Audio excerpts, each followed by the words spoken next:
All right. Our first item, excuse me. We have sales numbers for Marvel's Spider-Man. PS5 has sold more than 2.5 million copies in 24 hours, which is amazing. So congrats on that. I don't know what the sales numbers were for the first game, but I imagine they weren't even close to that for 24 hours. That seems like a lot. So obviously that's exciting. It's great. Curious to see how the sales go over the course of the next couple months. I'm also curious to see how the sales go when this launches to PC eventually. So that's kind of where I'm at. 2 years, Mm-hmm. But yeah. I think PC is going to make another sales jump happen. Sure. Probably because when it goes to PC, there might be like some extra DLC that comes with it. I don't know what they'll plan to do with that, but yeah, this is great. Not much else to say. Good stuff. Yeah, no, I mean, another banger from Sony's studios, and these games generally are good and sell well. We talked about the reviews, I think, last week, which were strong. I got this one. Yeah. And and now that we see that it is selling quite well, which is good. Yeah. Good for them. No, it's great. I don't know what the sales on the first one were. I would guess the first one sold pretty well too, but yeah, so I really have no idea how this compares to the first one. I mean, I'm just going to make an assumption. This sold, for the first 24 hours specifically, better than the first one. Probably by a good amount, because obviously there's a bit more hype on the second one here. So I'm just going to make that assumption. And I'm sure the only reason I can see it not selling as well as the first one is if this was PS5 exclusive, which it looks like it is. I really don't remember. And the first one, there was more of an install base with PS4 when the first one came out. So yeah, I'm trying to see if there's anything. Unfortunately, every time I type in Marvel's Spider-Man, all I get is Marvel's Spider-Man 2. So I can't really confirm it this second because all I get is Spider-Man 2. So I'm going to assume this one outsold the first one in the first 24 hours. I'm going to assume that. I'm going to make that assumption. Fastest selling PlayStation Studios game in PlayStation history. Given that metric also, then it has to be. Then it has to be. So I didn't see that part, but yes, I mean, I assume it is based on what they're saying here, and I'm assuming they're not lying. So, but yeah, it's great. I mean, congrats to them. They did a good job. Anything else? No. Okay. Alan Wake reviews. I'm gonna say I'm surprised.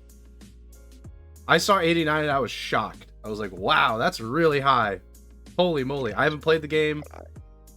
That's super high. I mean, that's great. Obviously, like, it's great. I'm not saying anything about it. Like, congrats on the successful, game on the review side. Successful game on the review side. I mean, that's amazing. I don't remember what they first Alan Wake reviewed, but I thought it was kind of just more of a mediocre game. The first one, I thought it reviewed pretty okay. Yeah, that's what I remember as well. It became a bit of a, I don't know if cult classic is the right word, but that's what I'm gonna use. It became a bit of a cult classic where, a while after it came out, people remember it fondly, at least. Like, yeah, I thought it was a cool and unique and interesting game, and people I feel like were pining for this sequel for quite a long time, and we finally got it. So, and it reviewed well, so that's exciting. I mean, that's great too. I mean, it's obviously great. Now, is this an Epic Games exclusive on PC? It says Epic Games here is, I would guess, the publisher.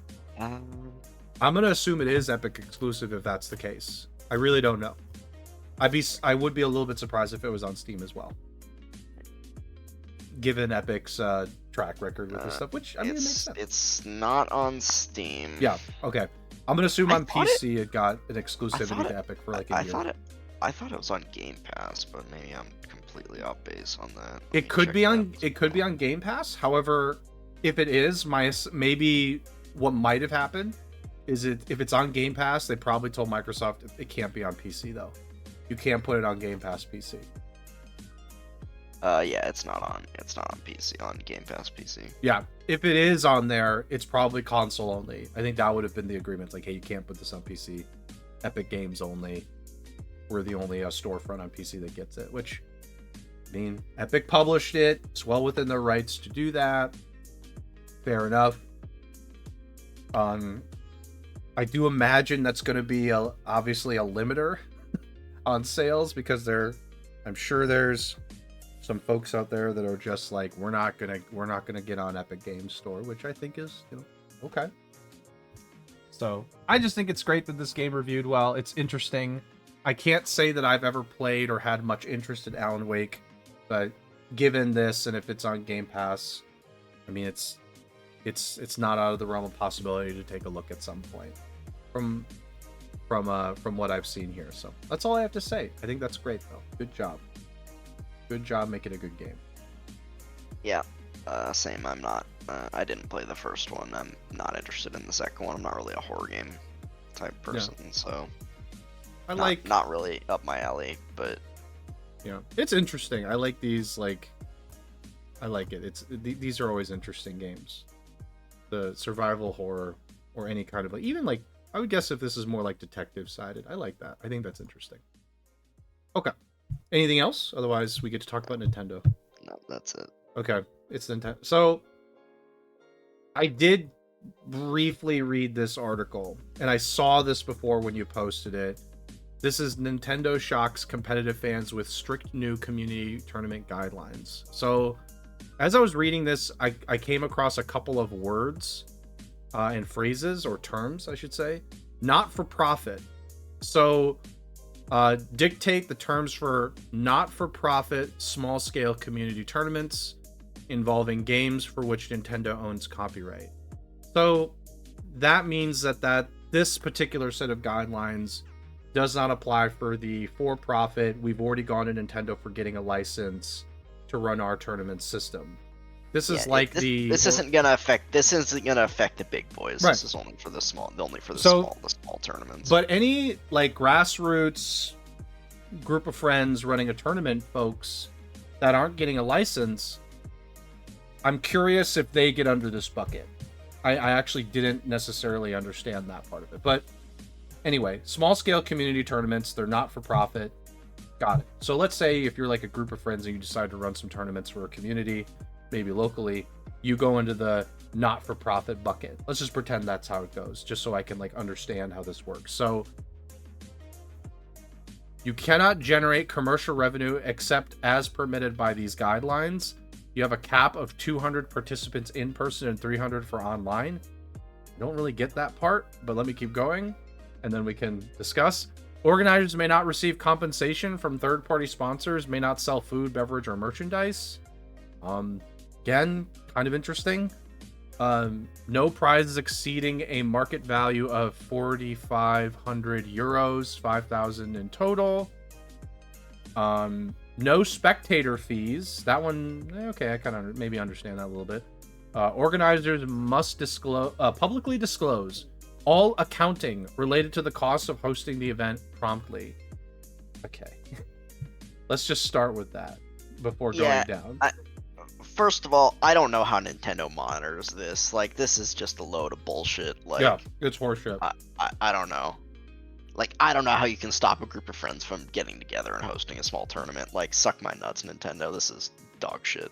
I think this would be there must be a bucket in that Nintendo saw of we're not licensed tournaments, but we're consistent tournaments.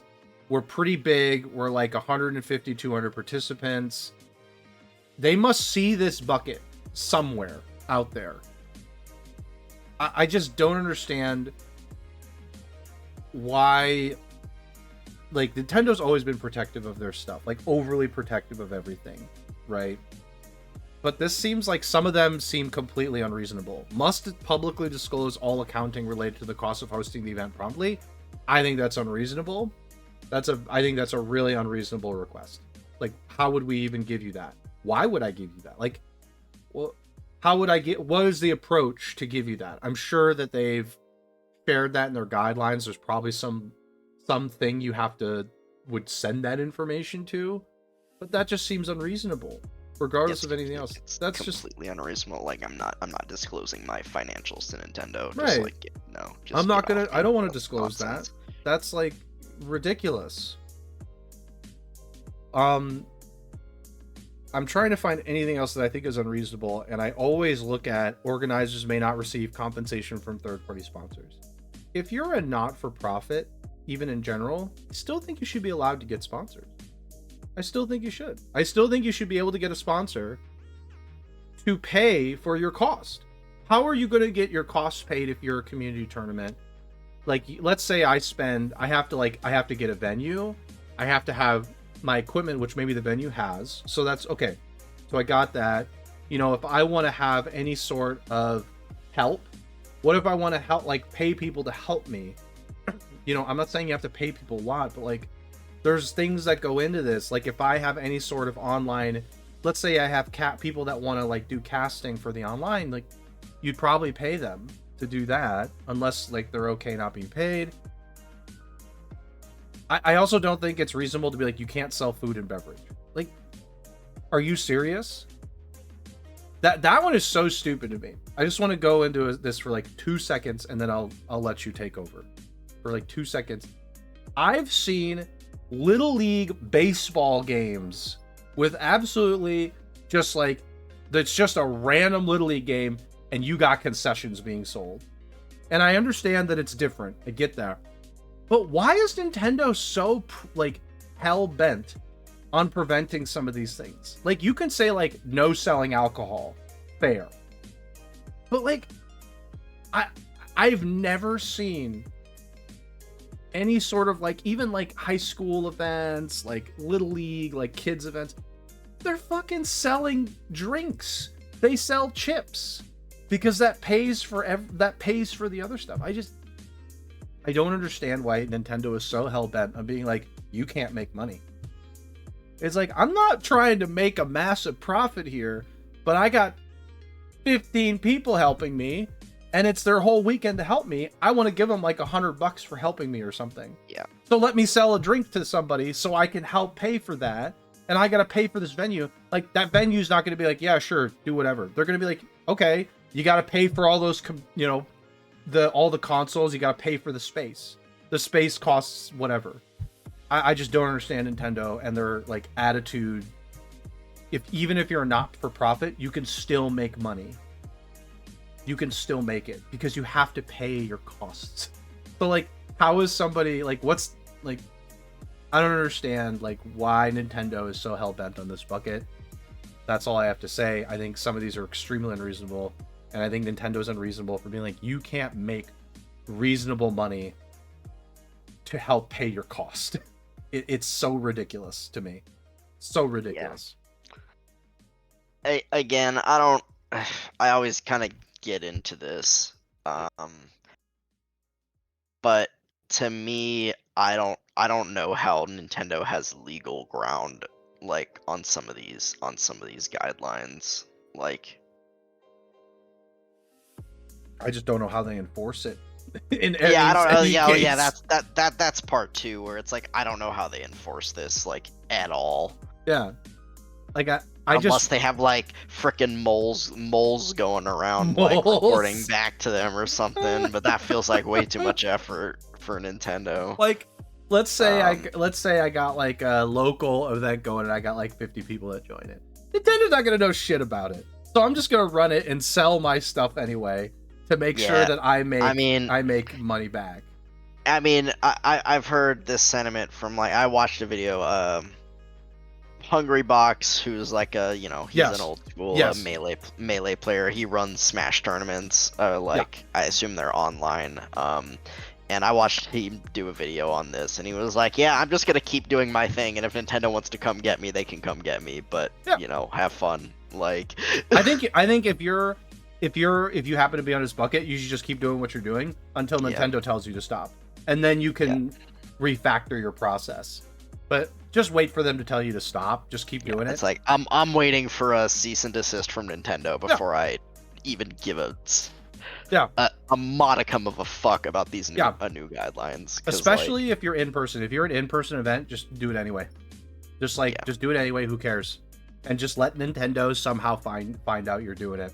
Like, go do your thing. Like, if you have a sponsor, local, maybe you have some local sponsor or something, or if you have like food and beverage you need to sell to try and make your money back, like, just fucking do it. I just think it's so unreasonable that Nintendo's like, hey, you can't do that. Like, fuck off. What do you mean I can't do that? Like, what do you expect? I got like 10, 20 people helping me here to run this thing. If there's 200, especially if there's 200 participants, like, give me a break. I don't know. Yeah, again, I don't know much about, like copyright law and like that kind of thing. Like, I understand that like Nintendo has the copyright to like the game, whatever the game may be. I mean, they're mostly talking about Smash here, but it could apply to like Splatoon or whatever other, like, Pokemon. What about Pokemon? That's a Nintendo brand. Pokemon would be under the bucket. I just thought about that. Like, Pokemon is like has a huge competitive scene, like with like local tournaments and like regional tournaments, and like maybe some of those like have the licensing and it doesn't matter, but not all of them are going to. So that's like Pokemon would be under the bucket, 100%. I don't see why it wouldn't. It's Nintendo's brand, goes under the guidelines. Pokemon counts.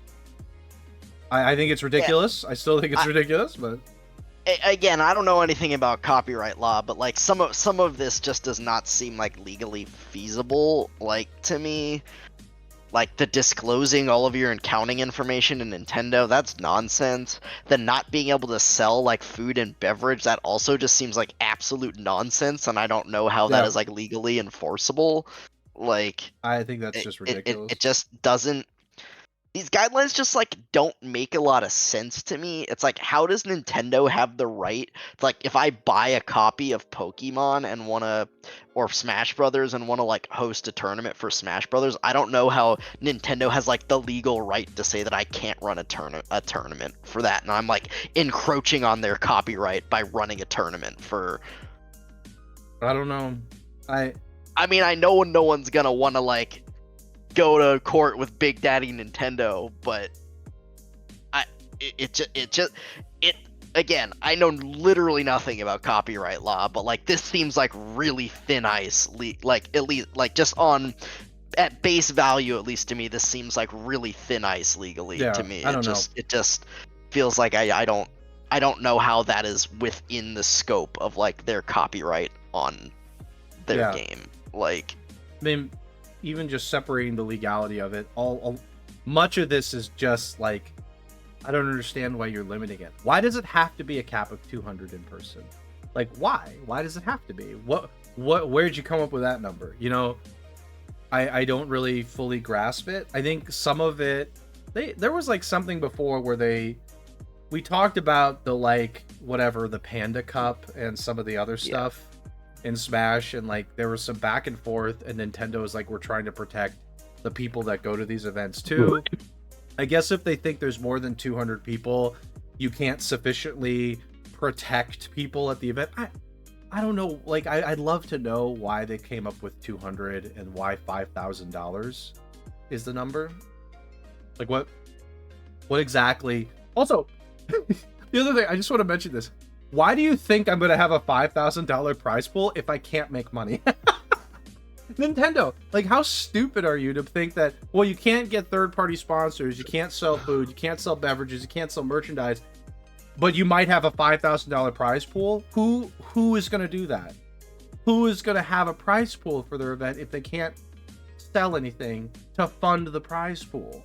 So, like, I don't understand even that number. It's like, okay, well, if I can't sell anything, there was another part, like the prize pool was like, if you're like a tournament, if you do like a series of tournaments, it was like no more than a $10,000 prize pool over like a 12-month period or something like that. That was another thing. It was like, I see that it's prizes of market value, so it's not just cash. So you could be like, here's computer equipment, but still, like it's hard for me to grasp. It's like, okay, well, Nintendo is also like literally the only company who does this, I'm not just talking about video games. Think about like board games, card games, like video games, like any kind of game that can be played competitively, anything that can be played competitively. Nintendo is literally the only company I've ever heard of who does stuff like this, who is just like, no, you can't run tournaments, no, you can't do this, no, you can't do that. Like, what the fuck is their problem? I don't know. I don't They're understand. Weird. Like, they're very weird and overly protective and like overly strict. I've never understood it. I think there are likely other companies that have some subset of guidelines for community tournaments. I mean, Blizzard does. Blizzard has community guidelines for third-party tournament people. They do. They 100% do, and the guidelines, of, as you might expect, seem unreasonable when you look at it. All of them do have guidelines. They have these guidelines for their non-licensed competitive scene. They do. Because they're trying to, I don't know, like, part of me is like they're trying to protect their competitive scene. But like I don't understand like what's the problem here with like some of these guidelines. It just seems like it's like Nintendo killed the official competitive scene for Smash. Yeah. Like I know there is one for Pokemon, but like Yep. Yeah, no, companies do. Blizzard does. I know that. I'm sure Riot does. I'm sure they all have certain guidelines. I'm sure they all have various forms they've taken. I just don't like. I don't understand this particular subset of guidelines. That makes, from what Ghost said, that makes a lot more sense to me. It's like it's a liability. It's a liability out for them, or it's like, oh, this tournament didn't fall under our guidelines, so it's like it's not our fault that like we had it under the guidelines or whatever. It's like a way for them to be able to just. So yeah, this is kind of a wait and see thing. Like, yeah, these guidelines are like complete horseshit, but like if they don't enforce it and just let people keep doing what they're doing, like who cares? So. And that's how I would. And that's what it seems like people are gonna do, is they're just gonna keep doing what they're doing and wait for Nintendo to tell them to stop. Right. Right. Like. And to be fair, Nintendo may just force it. May just start enforcing it out of nowhere. No, they might. They might. So to be clear, like. They may just randomly be like, oh, they may like somebody at Nintendo's gonna wake up and go, we should start enforcing this now heavily, and just go crazy. So like, these guidelines are out there. I think you should still do what you're doing if you're a community tournament. I just think like looking at it, it's like, come on, some of these are so unreasonable. I just don't understand Nintendo sometimes with their attitudes and protections. But anyway.